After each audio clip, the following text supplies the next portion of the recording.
I relate a lot to X with this conversation because he says, I don't believe in happiness. I just believe in moments of joy. You know what I'm saying? Because happiness isn't permanent. You know what I'm saying? Everybody is sad some days and happy some days. You know what I'm saying?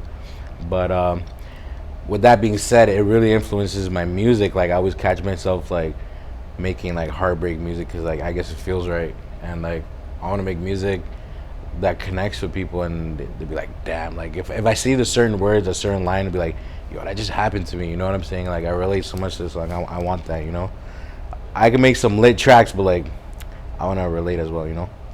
True. And I know, like previously, like in your music career, like you were like in Sauce Gang, which is like kind of like a little collective that you and Diego Gomes had. So, and working with Diego Gomes, like one of like the free winners of like YTV's The Next Star, and also like a close collaborator and friend of yours. How was it like working with him, and how did you manage to get to know him and like work with him in a way? Yeah, we had a thing when we were younger. Like I said, I was DJing when I was younger, so we used my DJing thing as like a little platform because like we'd make a banger. Well, I wasn't really singing at that time, but like my friends that were artists would make a banger, and I'll play it at the club. You know what I'm saying?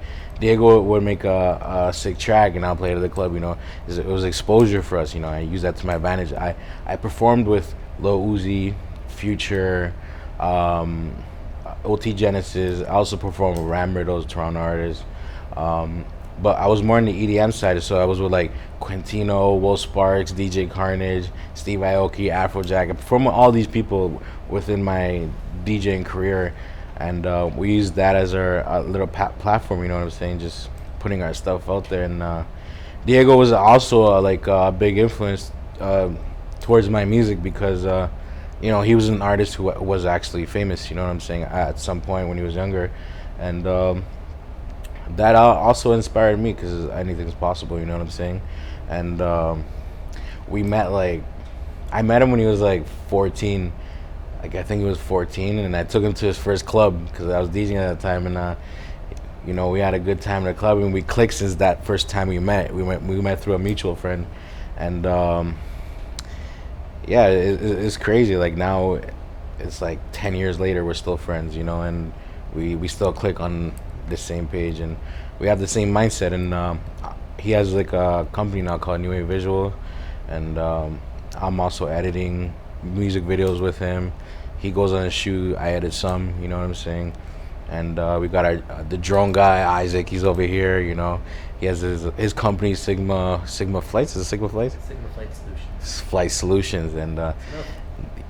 you already know the drone guy over here. This guy will do some sick ass trick shots and shit, you know. But yeah, me and Diego have lots of music together, but right now it's about money. You know what I'm saying for us. So like we love music. It's just right now we need to make money to invest into the music, right? Yeah, I know what you mean. And I think, you know, when we speak about money, like, we're still dealing with the situation right now.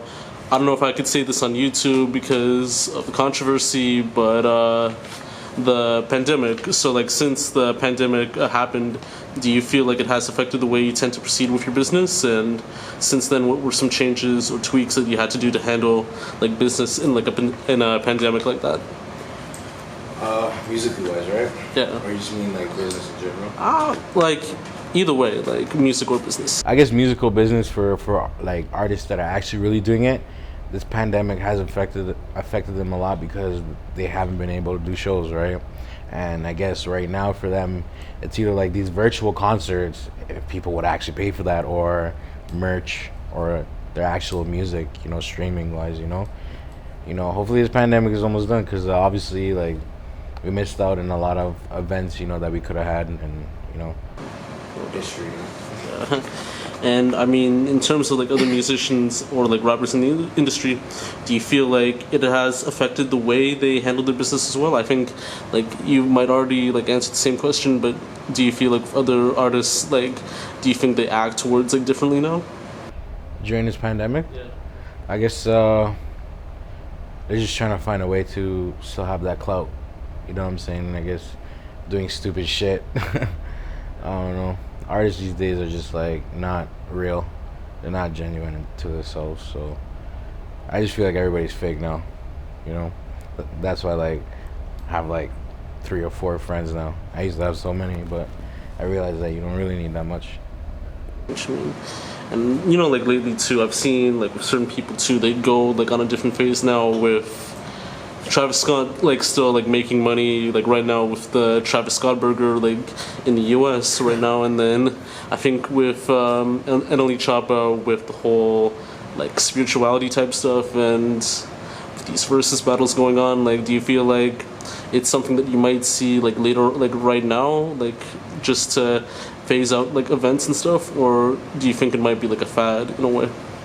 Well, that Travis Scott thing, I love Travis Scott. He's one of my favorite artists, actually. He inspires me. Trippie Redd, Travis Scott, and X, big inspirations for me. Well, that burger thing was some huge fucking bullshit, to be honest. Because I'd get it if they had like a Travis Scott toy with the combo that they have in the States, but it's literally just a